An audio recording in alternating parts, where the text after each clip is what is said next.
이사야부터 말라기까지가 바로 선지서이죠. 그래서 하나님이 주시는 이 말씀들을 이 선지자들이 기록을 한 것입니다. 근데 이제 저희들이 그 에스더서까지는 예를 들면은, 그리고 이제 또 욥기도 시편도 잠언도 전도서도 이렇게 읽기는 그렇게 어렵지는 않은데, 이제 이사야부터 말라기까지 이 예언서들을 좀 보면은 내가 이해할 수 있는 내용도 있긴 하지만 좀 굉장히 어렵고 난해한 부분들도 많이 있죠. 그래서 이 시간에는 이 선지서들을 조금 어떻게 하면 조금 더 저희들이 좀 쉽게 이해할 수 있을까, 이제 이거에 좀 중점을 두고 말씀을 나누겠습니다. 여러분들이 그래서 이 선지서를 읽으실 때 이제 세 가지를 한번 주의를 해서 보시면 좋아요. 첫 번째는 그 선지자가 사역했던 시기가 언제인가. 예를 들면은 이사야 선지자 같은 경우는 그 남유다가 굉장히 쇠락했을 때 활동을 했거든요. 이미 북이스라엘은 아수르에 의해서 멸망을 했어요. 그러다 보니까 남유다가 쇠락할 때이니까 왜 쇠락을 했겠어요? 하나님 뜻대로 살지 않고 이제 막 죄를 짓고 이렇게 하다 보니까 국력도 쇠퇴를 하는 거죠. 그래서 그 시기에 이제 하나님이 주시는 말씀은 바로 너희들은 돌이켜야 된다, 이제 이런 메시지가 주가 되겠죠. 그래서 이제 그 선지자가 사역하던 그 시기가 언제인지를 한번 보시는 게 좋고, 두 번째는 그 선지자가 누구를 대상으로 이야기를 했는지. 그래서 이사야 선지자 같은 경우는 이제 남유다를 중심으로 이제 예언을 했는데, 다른 많은 선지서들을 보면은 이방 나라들에 대한 내용이 꼭 들어가 있어요. 그래서 그거를 보게 되면은 하나님은 그냥 이스라엘의 역사에만 주관하시는 것이 아니라 주변에 있는 모든 나라들을 다 생사복을 주관하고 있구나 하는 걸 알 수가 있습니다. 그리고 세 번째는 전체적인 메시지를 한번 좀 보시면 좋아요. 그러니까 저희들이 이제 좀 그 선지서를 읽을 때, 예를 들면은 다니엘서를 읽는다. 그러면은 생각나는 게 사자굴하고 풀무불에 들어간 거, 딱 그 두 가지 정도 이렇게 기억을 하고, 또 이사야서는 다른 건 잘 모르겠고 그냥 예수님이 그 이사야 53장에서 고난받는 모습 나온 거, 이렇게 생각할 수가 있고, 예레미야는 다 어렵고 뭐 이럴 수도 있고. 근데 이제 그 성경을 이렇게 사서 보시면 앞부분에 그 성경의 말씀의 요지가 좀 있어요. 그래서 이제 그거를 조금 보시고 나서 읽으면 좀 도움이 됩니다. 그러면 이사야부터 한번 말씀을 나누면, 이사야의 뜻은 야훼는 구원이시다라는 뜻이에요. 그러니까 이 구약의 그 히브리어 안에는 다 의미가 있더라고요. 저희들이 이제 개역 그 성경을 이렇게 읽다 보면 한자어가 한글로 번역이 돼서 어려운 단어들도 있지만, 어쨌든 이 히브리어 또는 헬라어 안에는 의미가 다 있다는 것을 알 수가 있습니다. 이름에도 다 뜻이 있거든요. 그래서 이사야의 뜻은 야훼는 구원이시다. 그리고 이 사람은 남유다를 향해서 예언을 했습니다.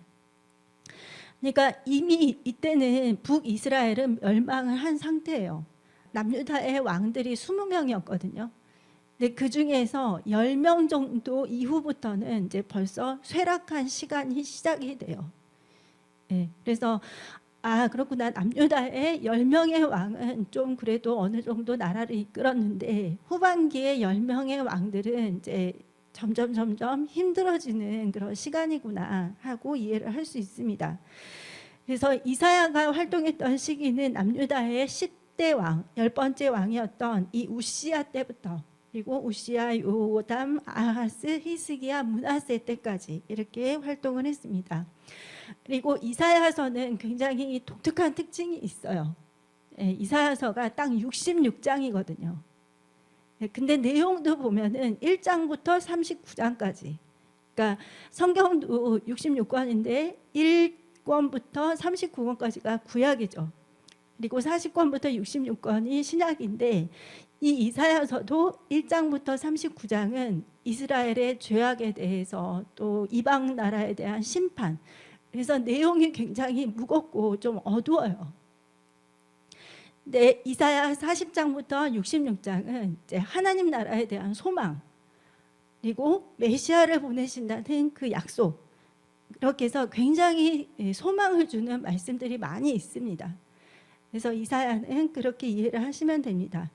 그래서 이사야 1장부터 39장을 보면은 이스라엘과 이방 나라에 대한 그 심판을 이야기를 하는데, 이제 하나님이 먼저 이 이스라엘 백성들의 죄악을 이렇게 좀 지적을 하세요. 그래서 너희들은 말씀을 깨닫지도 못하는 그런 어리석음이 있구나. 그리고 회개와 애통함이 없는 제사를 지내고 있구나. 그러니까 위선적인 제사를 지내는 거죠. 그리고 여자들은 음탕하고 교만하고 또 사치스럽구나. 이런 걸 지적을 하셨고, 또 내가 좋은 포도나무를 분명히 심었는데 너희들은 정말 열매가 안 좋구나. 그래서 열매가 안 좋은 거에 대해서 지적을 하시고, 그리고 또 술 취하고 하나님을 이렇게 비웃고, 또 잘못된 도덕 기준을 가지고 있고, 또 스스로 지혜로운 척하고, 그러니까 교만한 거죠. 그리고 또 뇌물을 받고, 그리고 나라의 지도자라고 하는 사람들은 미혹하는 인도자들이 되어가지고 이제 거짓을 말하고, 그 이사야 31장을 보면 너희들이 애굽을 의지하는구나 그러면서 애굽은 세상이요 육체라고 이렇게 말을 하고 있거든요. 그래서 하나님을 의지하지 않고 이렇게 온갖 죄를 저지른 거에 대해서 하나님이 지적을 하시고, 그리고 이제 그 주위에 있는 나라들, 그 당시에 굉장히 이렇게 힘이 센 나라도 있었고 그렇지 않은 나라도 있었는데, 어쨌든 이사야를 통해서 바벨론, 아수르, 모압, 다메섹, 구스, 애굽, 에돔, 아라비아, 두로, 이렇게 이런 나라들에 대한 그 심판을 하나님이 예고를 하셨습니다. 그러니까 이사야가 볼 때는 그 당시에 굉장히 강대국인데 하나님께서 그 나라의 멸망을 이렇게 미리 이야기를 하신 거죠. 예를 들면 예전에 우리 일제강점기 때 어떤 선지자가 나타나서 너희들은 반드시 일본은 멸망을 한다, 이제 이렇게 말을 할 때, 그럴 때 이제 현실을 보는 사람들은 이사야의 말이 받아들여지지가 않는 거죠. 현실은 전혀 동떨어지고 도저히 저 나라는 멸망할 것 같지가 않은데, 하지만 이렇게 담대하게 하나님 말씀을 전파했습니다. 그리고 이사야 40장에서 66장은 아까 말씀드린 것처럼 이제 위로의 말씀이에요. 그리고 다시 하나님께서 회복하신다는 약속, 그리고 예수님에 대한 메시지가 굉장히 많이 있습니다. 이사야가 이미 예수님이 성육신하시고 동정녀 탄생을 하실 거를 이렇게 예언을 했어요. 그리고 또 어린 시절도 예언을 합니다. 그래서 이사야 11장 1절에서 2절 말씀을 같이 보시면, 이새의 줄기에서 한 싹이 나며, 이새는 다윗의 아버지이죠. 그래서 그 다윗의 혈통을 통해서 예수님이 오신다는 것을 말하는 거예요. 그래서 그 뿌리에서 한 가지가 나서 결실할 것이요, 그 위에 하나님의 영, 그러니까 예수님의 위에 그 성령이 임하셨죠. 곧 지혜와 총명의 영이요 모략과 재능의 영이요 지식과 여호와를 경외하는 영이 강림하시리니. 근데 이 말씀이 거의 그대로 이제 누가복음 2장 40절에 나와 있습니다. 예수님께서 점점점 성장을 하면서 그 지혜와 총명이 이렇게 계속해서 자라났다고 이렇게 말씀을 하고 있습니다. 그리고 또 이사야서에는 예수님이 행하실 그 신약의 기적들이 다 이미 예언이 되어 있어요. 그리고 예수님의 어떤 고난과 죽음, 그리고 부활과 승천까지 다 예언이 되어 있고, 그리고 천년 왕국까지 예언이 되어 있습니다. 이사야 선지자가 이거를 이제 다 이렇게 말을 했습니다. 그리고 이제 아직 이루어지지 않은 예언도 이렇게 말을 했는데, 대환란이 일어난다는 거, 그리고 아마겟돈 전쟁이 있을 거라는 거, 그리고 천년 왕국에 대한 그 말씀도 있습니다. 그리고 이제 예레미야를 한번 보면, 예레미야의 의미는 여호와께서 세우신다. 하나님께서 예레미야를 그 뱃속에서 조성이 되기 전부터 내가 너를 택했다. 하나님의 선지자로 택했다. 이렇게 말씀을 하셨거든요. 그래서 예레미야의 뜻은 야훼께서 세우신다. 이 사람은 정말 그야말로 남유다가 멸망을 할 때 활동을 했어요. 그러다 보니까 계속해서 이렇게 하면 너희들 진짜 망한다. 빨리 돌이켜야 된다. 하나님께서 지금 계속 말씀하신다. 너희들에게 경고를 주신다. 이렇게 계속 말씀을 했고 결국에는 그 백성들이 그 말을 다 무시하고 결국에는 이제 멸망을 정말 하게 되죠. 그러니까 이 사람은 그거를 다 알고서 하나님의 말씀을 대언을 했는데 그 백성들이 말을 듣지 않으니까 실제로 하나님의 성전이 무너지고 성벽이 다 부서지고 그 화려했던 예루살렘의 그 모든 것들이 다 황폐화가 된 거를 본 것입니다. 그러다 보니까 이제 그 눈물 나는 광경을 이렇게 슬픔의 글로 쓴 것이 예레미야 애가이죠. 그래서 예레미야를 먼저 살펴보면 이 사람이 활동했던 시기는 이제 남유다가 정말 이제 멸망하기 직전입니다.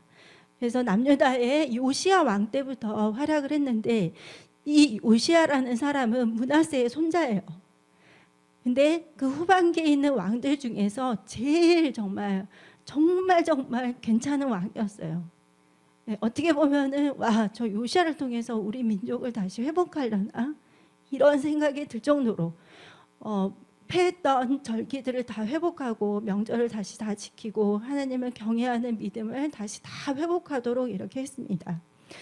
그런데 이제 그 이후의 왕들이 계속해서 쭉쭉쭉쭉 이렇게 하락의 길을 가는 거예요. 그래서 여호아하스 3개월 통치하고 애굽으로 끌려갔고 그 밑도 아래에 여호야김 불경하고 성경을 불사르고 그리고 여호야긴이라는 또 사람은 90일 통치했는데 너무나 악해가지고 하나님 심판을 받았고 그리고 남유다의 마지막 왕이었던 시드기야 이 사람도 너무나 악했어요. 그러다 보니까 이제 왕이 악하면 사실 그 백성들도 다 악한 길을 가거든요. 그러니까 그게 불행한 거예요. 리더가 잘못을 하면은 그 민족 전체가 그 나라 전체가 그 죄악의 길에 같이 들어가더라고요. 그러다 보니까 하나님께서 이 남유다를 심판을 하실 수밖에 없었습니다. 그래서 예루살렘이 파괴되는 것을 다 보게 된 거죠. 예레미야가. 그러니까 어떻게 울지 않을 수가 있겠어요. 그리고 이제 남유다 멸망한 후에는 이제 바벨론의 왕이었던 느부갓네살과 또 그 느부갓네살이 그 지역을 통치하도록 세운 그다랴라는 사람과 그리고 그다랴라는 사람이 이제 살해되거든요. 그래서 그 다음으로 이제 요하난이라는 사람이 세워질 때까지 이때까지 이렇게 활동을 합니다. 예레미야의 주요 활동을 5가지를 말씀을 드리면 첫 번째는 유다에 있는 다수의 사람들에게 너희들 바벨론의 포로로 끌려가게 될 것이다 이렇게 경고를 했습니다. 그리고 두 번째는 이미 포로로 잡혀간 사람들에게 위로의 말씀을 전했어요.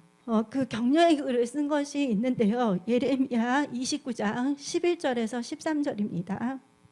여호와의 말씀이니라 너희를 향한 나의 생각을 내가 아나니 평안이요 재앙이 아니니라 너희에게 미래와 희망을 주는 것이니라 너희가 내게 부르짖으며 내게 와서 기도하면 내가 너희들의 기도를 들을 것이요 너희가 온 마음으로 나를 구하면 나를 찾을 것이요 나를 만나리라. 이 내용이 바로 그 이미 바벨론의 포로로 잡혀간 사람들에게 소망을 주기 위해서 예레미야가 편지로 쓴 글입니다. 그리고 이제 또 예레미야가 했던 것은 이방 나라에 대한 심판을 경고를 했어요. 주변의 나라들이죠. 그래서 애굽, 블레셋, 모압, 암몬, 에돔을 비롯해서 많은 나라에 대한 예언을 했고 특히나 이 예루살렘을 파괴했던 바벨론의 멸망을 예고를 했습니다. 그리고 또 예레미야는 이스라엘과 유다를 회복한다는 약속을 했고 그리고 메시아 예수 그리스도에 대한 또 예언을 했습니다. 그래서 이제 그 각 장의 내용을 보면은 간단하게 1장부터 24장은 이제 하나님 말씀이 예레미야에게 임했죠. 그래서 이스라엘과 그 유다의 음행과 그 반역을 지적을 하면서 다시 하나님께 돌이키라고 했습니다. 그러니까 그 사람들이 어땠겠어요? 오, 하나님 말씀이니까 내가 이게 정말 돌이켜야 되겠다, 이게 아니라 막 핍박을 한 거예요, 예레미야를. 그런 이상한 소리 하지 말아라, 하나님은 우리를 지키신다, 이렇게 생각을 하면서. 그래서 하나님의 말씀을 대언하는 이 선지자를 엄청나게 핍박을 했습니다. 그리고 예레미야 25장부터 38장은 이제 70년 동안 바벨론의 포로로 너희들을 섬기게 된다, 이거를 이제 정확하게 70년이라는 것을 이야기를 합니다. 그러면서 이제 포로가 다시 돌아오게 될 거다, 이것까지 예언을 해요. 그러니까 하나님은 이렇게 죄악 중에 있는 상황이지만 어쨌든 그들에게 심판을 경고를 하시지만 소망을 주는 말씀을 항상 같이 하셨어요. 그리고 예레미야 39장에서 52장은 이제 예루살렘이 함락되고, 그리고 유대인들이 바벨론의 포로로 끌려가고, 이제 그거에 대해서 예레미야가 기도를 할 때 하나님께서 구원에 대한 약속을 주시고, 또 주변의 나라들에 대해서 멸망을 예언을 하고, 중요한 것은 그렇게 예루살렘을 핍박하는 바벨론에 대한 심판을 이야기했다는 것입니다. 그래서 저희들이 이 이사야나 예레미야 선지자를 통해서 알 수 있는 것은 하나님은 끝까지 기회를 계속 주세요. 근데 그 기회를 주시는 방법이 말씀을 보내는 거예요, 하나님의 선지자를 통해서. 그러니까 저희들도 마찬가지죠. 이 시대에는 하나님이 목사님을 세우셔가지고 이제 말씀을 저희들에게 주시고, 또 성경도 있죠. 그런데 이제 저희들이 마음이 높아지고 또 내가 다 옳다고 이렇게 생각을 하면은 그 말씀이 잘 들어오지가 않아요. 그러니까 여러분, 내가 들을 기가 있다면, 또 깨달을 수 있는 마음이 있다면 그건 진짜 하나님의 은혜입니다. 요새 정말 똑똑하신 분들이 너무 많기 때문에 이렇게 말씀이 이렇게 들리지가 않는다 그러면 절대 그건 정말 위험한 거니까 하나님의 말씀을 꼭 듣고 있어야 됩니다. 그리고 이제 예레미야 애가에서 이 애가라의 뜻은 어떻게 이럴 수가, 그러니까 슬픔에 대한 탄식이죠. 안타깝고 슬프고 애가 타는 그런 탄식이 이제 이 예레미야 애가라는 뜻입니다. 그래서 이제 BC 587년에 바벨론의 침공으로 이 남유다가 완전히 멸망을 하게 돼요. 그래서 그거를 바라보는 이 선지자가 너무나 슬프다 보니까 그 슬픔을 노래한 것이 예레미야 애가입니다. 그래서 1장에 보니까 하나님께서 이들의 범죄에 대해서 지적을 하시고, 2장에 보니까 하나님의 진노와 형벌을 말씀을 하세요. 그리고 3장에는 이것을 지켜보는 이 선지자 예레미야의 고통이 담겨져 있고, 그리고 하나님에 대한 소망을 그래도 잃지 않고 말씀을 전하고 있습니다. 그래서 예레미야 애가 3장 22절부터 26절을 한번 보시겠습니다. 여호와의 인자와 긍휼이 무궁하심으로 우리가 진멸되지 아니함이니이다. 이것들이 아침마다 새로우니 주의 성실하심이 크시도소이다. 주의 인자는 끝이 없고라는 찬양에 이 가사가 있어요. 그리고 내 심령에 이르기를 여호와는 나의 기업이시니 그러므로 내가 그를 바라리이다 하도다. 기다리는 자들에게나 구하는 영혼들에게 여호와는 선하시도다. 사람이 여호와의 구원을 바라고 잠잠히 기다림이 좋도다. 이 예레미야는 이렇게 모든 것이 무너지는 상황에서도 끝까지 하나님의 긍휼과 자비를 이렇게 구했습니다. 그리고 예레미야 4장에는 정말 비참한 모습이 나와요. 멸망한 나라의 그 백성들이 얼마나 비참한지, 비참할 수밖에 없겠죠. 그리고 예레미야 5장에서는 하나님 앞에 회개하면서 긍휼을 구하면서 이제 선지자의 기도가 나오고 있습니다. 그리고 이제 다음에는 이제 에스겔인데요. 에스겔은 첫 장부터 좀 힘들긴 해요. 뭐 갑자기 뭐 그룹들이 나오는데 그룹의 모양이 막 바퀴의 모양이 달려 있고 막 이렇게 나오니까 제가 지금까지도 좀 기억을 하는 게 뭐냐면 초등학교 2학년 때였어요. 지금도 기억을 하는데 초등학교 2학년 때 그 짝꿍이 남자였는데 그 애가 저한테 어떤 걸 가르쳐 줬냐면 야, 너 하나님이 어떻게 생겼는지 알아? 그러면서 자기 삼촌이 가르쳐줬대요. 삼촌이 대학생인데 자기한테 가르쳐줬다고 하면서 저한테 알려주는데, 야, 하나님은 몸에 바퀴가 달려 있어. 이렇게 이야기를 저한테 해주는 거예요. 그래서 속으로 초등학교 2학년이었지만 얘가 무슨 말도 안 되는 말을 하고 있나 이렇게 생각을 했는데, 이제 나중에 이제 제가 예수를 믿고 나서 보니까 걔가 말했던 게 에스겔에 나왔던 그 모양이었던 것 같아요. 잘못 이해를 했던 거겠죠.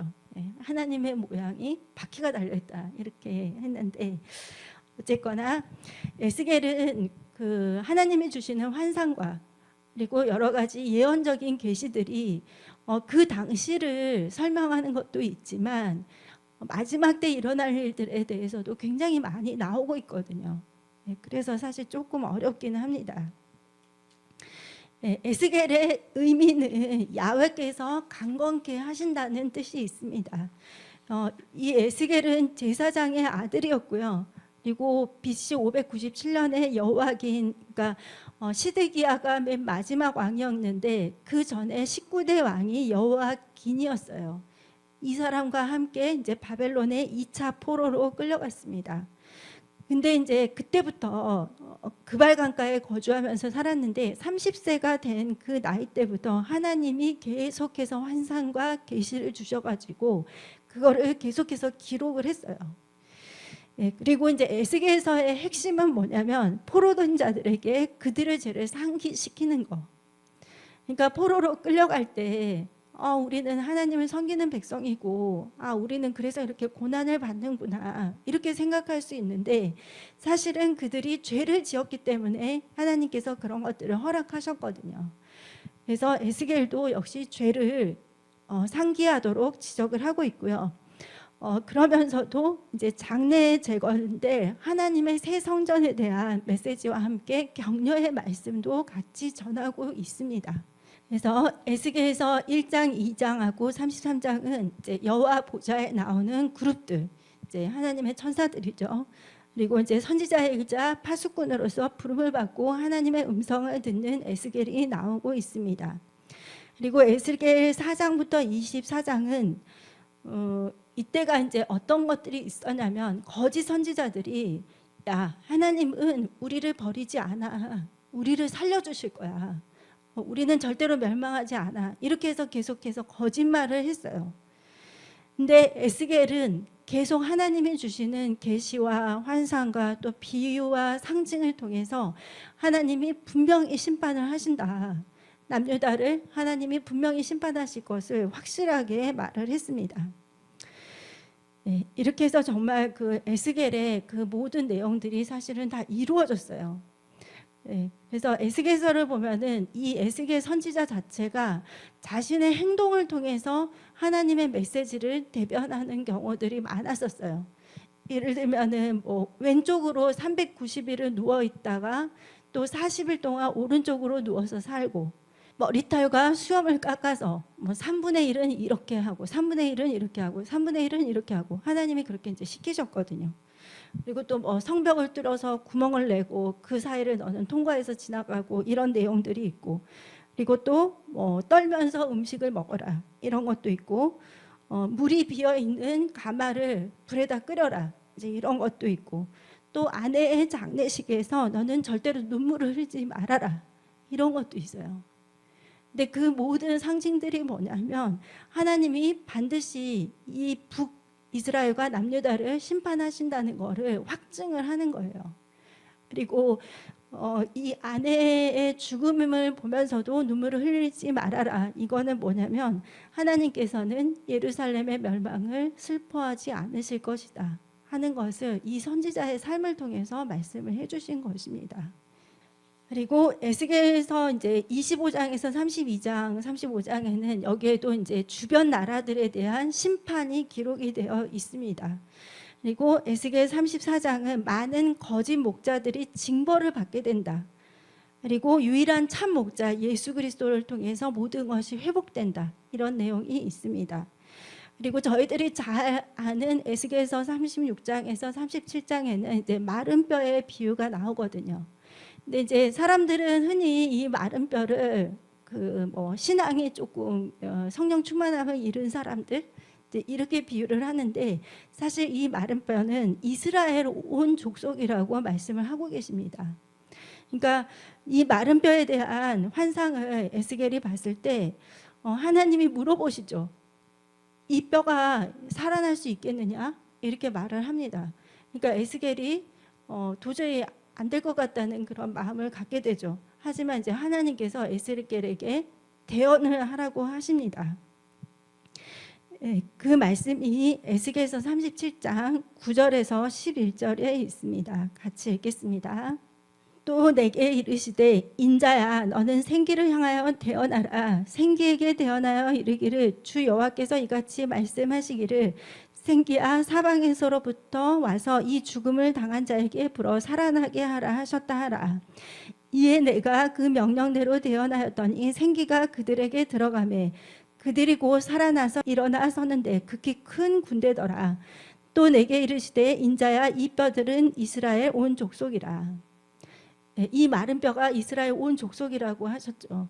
그리고 하나님의 말씀을 대언할 때 그들에게 뼈와 살이 이렇게 붙게 되고 생기가 들어가면서 그들이 하나님의 큰 군대로 일어나게 되었습니다. 그래서 이제 이 결과로 무엇을 말을 했냐면 이스라엘은 다시 하나님의 백성이 된다. 그리고 이들은 새 마음과 새 성전을 갖게 된다. 풍성한 수확을 거두게 된다. 그리고 예루살렘과 성읍에 다시 사람들이 거주하게 된다. 이스라엘과 유다가 그전에는 둘로 나뉘었지만 앞으로는 이제 하나가 될 것이다. 그리고 너희들은 영원히 이 거룩한 땅을 차지하게 된다.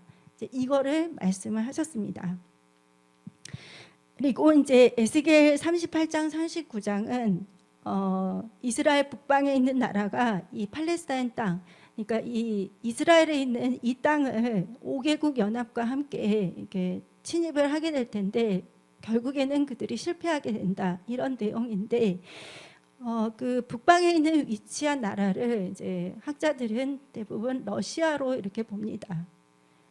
그래서 러시아가 이란과 리비아와 에티오피아와 이런 나라들과 연합을 해서 이스라엘에 전쟁을 할 텐데 이제 결국에 그들은 패배하고 멸망한다, 이런 비유로 이렇게 좀 설명을 하고 있습니다. 그리고 에스겔서 40장에서 48장에는 새 성전과 천년 왕국이 나와 있습니다. 그러니까 여러분이 내가 천년 왕국이 좀 궁금하다 그러면 에스겔서 40장에서 48장을 보시면 돼요. 이 천년 왕국 때 어떤 일이 있느냐, 천년 왕국 기간에 이 팔레스타인 땅이 이스라엘 각 지파에 배분이 된다고 했습니다. 그러니까 12지파에 골고루 이 이스라엘 땅이 배분이 되는 거예요. 그리고 그 가운데 거룩하게 구별된 땅, 그러니까 유다와 베냐민 사이에 있는 이 땅이 천년왕국의 통치와 예배의 중심지가 될 것이라는 내용이 에스겔서 47장과 48장에 있습니다. 읽어보세요. 여러분 집에 가셔가지고 보시면 천년왕국 때 어떻게 어디에서 예수님께서 통치를 하실지가 나와 있습니다. 에스겔서 마지막에 이 성전의 성경적인 순서를 한번 참고로 말씀해 드리면, 이제 첫 번째는 모세의 성막이죠. 출애굽기에 나왔던 모세의 성막이 첫 번째. 그리고 이제 열왕기에 나왔던 솔로몬의 성전. 이제 이거는 이제 건축물로서 이것이 이제 두 번째 성전이고, 이제 세 번째는 포로로 끌려갔던 그 이스라엘 백성들이 다시 와가지고 이 성전을 다시 재건을 했죠. 그래서 이 성전을 제2의 성전이라고도 하고 스룹바벨 성전이라고도 합니다. 이것이 세 번째였고, 그리고 네 번째는 예수님께서 2000년 전에 직접 오셨죠. 그래서 예수님 자신, 그러니까 그 성전 자신이 이 땅에 오신 것입니다. 그래서 그리스도의 몸된 성전이라고 합니다. 그리고 다섯 번째는 지금 우리들입니다. 우리 안에 성령이 거하고 계시죠. 그래서 영적인 성전인 우리 교회들이 바로 다섯 번째 성전입니다. 그리고 이제 대환란 중에 성전도 있는데 이거는 계시록 11장에 있습니다. 그래서 두 증인이 나와서 하나님의 말씀을 대언하고 있죠. 이거는 이제 휴거가 일어난 사건부터 아마겟돈 이 전쟁 때까지 이렇게 해서 대환란 중에 성전이 있고, 이제 마지막에는 천년왕국의 성전이 있습니다. 그 성전이 바로 에스겔서 40장에서 48장에 나와 있는 그 성전입니다. 그래서 이 에스겔에서는 이스라엘과 또 그 주변에 있는 나라들과 거기에 대해서 말세의 상황들까지, 그리고 천년왕국까지 이렇게 예언이 되어 있습니다. 그래서 저희들이 이 에스겔서를 이렇게 읽다 보면은 스토리가 쭉 이어지는 게 아니라, 물론 앞부분에는 뭐 이스라엘의 멸망과 여러 가지 다른 나라들의 멸망들이 그런 것들이 있긴 하지만, 이제 그 후반부에 보게 되면은 마지막 때에 대한 말씀들이 있습니다. 오늘은 다니엘이 좀 길기 때문에 다니엘서는 다음 시간에 하고요. 오늘은 에스겔서까지 이렇게 하겠습니다.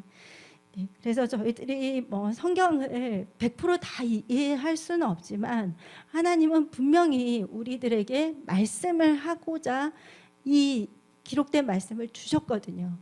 그래서 여러분이 하나님의 말씀을 읽어 나가실수록 계속해서 더 하나님과 가까워지고, 또 하나님이 나에게 지금 무엇을 원하시는지 이런 것들을 또 말씀 속에서 우리가 발견할 수가 있습니다. 오늘 부활주일이니까 부활절을 맞아서 또 여러분 하나님께 정말 감사드리시면서 또 성경도 많이 읽으시기를 바랍니다. 제가 보면은 정말 승리할 수 있는 무기를 이 말씀으로 우리에게 주셨기 때문에 내 안에 말씀이 충만해져 있으면 물론 영적 전쟁을 겪지 않을 수는 없지만 그 전쟁들을 우리가 능히 승리할 수가 있거든요. 내 안에 말씀이 충만할 때. 그래서 저도 사실 다 이해하지는 못하지만 계속 읽습니다. 근데 매번 읽을 때마다 또 그 다음 읽을 때마다 하나님이 주시는 은혜들이 더 풍성해지거든요. 그래서 여러분 말씀과 기도로 승리하시길 바랍니다. 기도하겠습니다.